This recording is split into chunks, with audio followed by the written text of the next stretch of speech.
Bonjour à tous, j'espère que vous allez bien. J'avais envie de revenir en fait sur ce fameux range où le BTC est depuis 7 mois. Je voulais voir un petit peu en fait quelles étaient les raisons pourquoi on n'arrive pas à en sortir et pourquoi en fait ce marché stagne à ce point.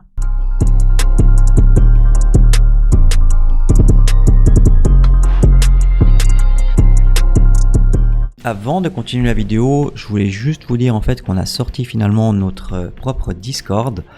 On est 3, donc spécialistes marché, spécialistes en ce qui concerne les airdrops et les meme coins et un spécialiste pour vous donner des idées de trade. Donc c'est un Discord qui est vraiment très complet. Donc là vous pouvez voir un petit peu le menu.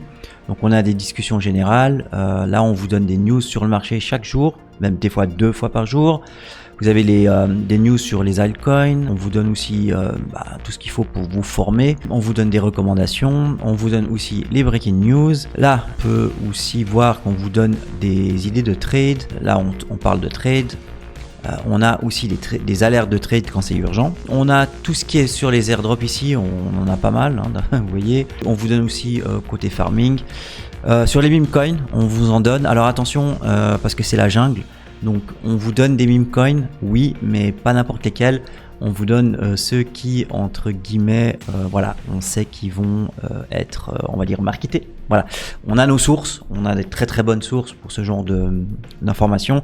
Et donc on va pas vous noyer sous le nombre de trades parce que dans ce cas-là c'est plus gérable. Ici on a aussi mis donc et on update en permanence donc ce que les VCs ont en portefeuille par secteur. Donc là on a blockchain, le gaming, l'IA, ça coûte 9,90€ par mois ou si vous voulez l'acheter pour 99€ sur l'année. C'est tous les jours qu'on vous donne des informations, c'est vraiment pas cher payé et je pense que ce prix là on pourra vous le proposer jusqu'en fin d'année parce que évidemment ça nous prend beaucoup de temps, mais certaines sources de trade ça se monétise aussi à la base directement chez les VCs. Voilà, je voulais pas le dire. Ok, on continue la vidéo. Malheureusement pour certains, le Bitcoin est entré dans une phase de maturité. Il n'est plus perçu comme un investissement qui est nouveau et risqué, mais plutôt comme un élément clé d'un portefeuille diversifié. Les conseillers financiers et les institutions d'ailleurs le recommandent désormais avec une petite part, environ 1 à 2% du portefeuille, au même titre que l'or. Ce changement se reflète dans la variété des produits d'investissement disponibles et la facilité d'accès pour les investisseurs institutionnels. On a les fonds de pension, les fonds spéculatifs et sans oublier évidemment les investisseurs particuliers comme vous et moi. Aujourd'hui, ça y est, c'est fait, tout le monde peut investir dans le Bitcoin. Cette accessibilité totale a transformé le Bitcoin en un actif mature et on peut facilement en déduire qu'il ne répliquera sûrement pas la flambée des prix spectaculaires du passé. Au fil des cycles, les halvings du Bitcoin ont perdu de leur impact. Il faut davantage de nouveaux investisseurs et de capitaux pour atteindre une fraction des gains précédents. Cela signifie que les pics de prix attendus seront moins élevés que lors des cycles antérieurs. Cela explique en partie la stagnation des prix que l'on observe depuis 7 mois autour des précédents sommets historiques, mais ce n'est pas la seule raison. Un autre facteur clé de cette stagnation réside dans l'attitude des détenteurs à long terme ainsi que des acteurs institutionnels. Parmi eux, certains gouvernements, comme ceux de l'Allemagne et des États-Unis qu'on a pu voir cet été, ont cédé d'importantes quantités de Bitcoin. Ces opérations de vente ont exercé une pression baissière sur le marché qui l'a empêché évidemment de prendre de son élan. Je vois pas mal d'analystes qui estiment que les ETF représentent en fait une planche de salut pour la valorisation du Bitcoin. Ils affirment qu'il pourrait entraîner une hausse significative de son prix pour atteindre 200 000 voire 500 000 $.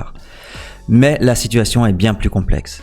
Les ETF ont effectivement attiré de nouveaux investisseurs et ont accumulé environ 100 000 bitcoins dans ce genre de produit entre mars et septembre. Mais cette augmentation reste proportionnellement modeste par rapport à l'offre totale du Bitcoin qui est de 21 millions de pièces au maximum comme vous le savez. Cela limite ainsi son impact sur le marché global. Les ETF, en fait, n'ont pas provoqué la croissance exponentielle que tout le monde espérait. Mais allons un peu plus en détail.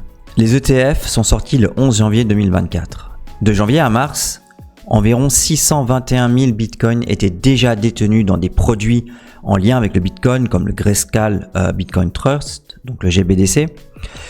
Et même après l'introduction des ETF, la hausse nette n'a été que de 300 000 bitcoins, soit à peine plus de 1% de l'offre totale. Cela montre que l'impact des ETF est bien sûr positif, mais il n'a pas été un catalyseur majeur pour plus de hausse. Pour que le Bitcoin atteigne les 100 000 $ durant ce cycle, il faudrait voir des achats réguliers et massifs de la part des ETF de l'ordre d'environ 30 000 à 50 000 Bitcoin par mois. Mais la réalité malheureusement est beaucoup plus contrastée. Certains mois, les flux entrants sont faibles et même certains mois, ils sont négatifs. Pour l'instant, cette irrégularité explique aussi en partie cette stagnation de marché qui manque d'élan nécessaire pour une véritable percée au-dessus de son range. Même si le prix du Bitcoin a montré des signes d'amélioration depuis le début du mois d'août, avec des plus bas plus élevés et une tendance à la hausse proche de sa moyenne mobile sur 200 jours, le marché reste pour l'instant incertain. Un objectif réaliste pour ce cycle, compte tenu des dynamiques actuelles, serait plus proche des 90 000 $. Pour atteindre cet objectif, il faudrait des flux institutionnels soutenus et une reprise des achats par les ETF avec le soutien des investisseurs particuliers et d'autres acteurs du marché. Les prévisions exagérément optimistes qui annoncent un Bitcoin à 500 000 $ ou à l'inverse celles qui prédisent son effondrement sont complètement déconnectées de la réalité actuelle du marché.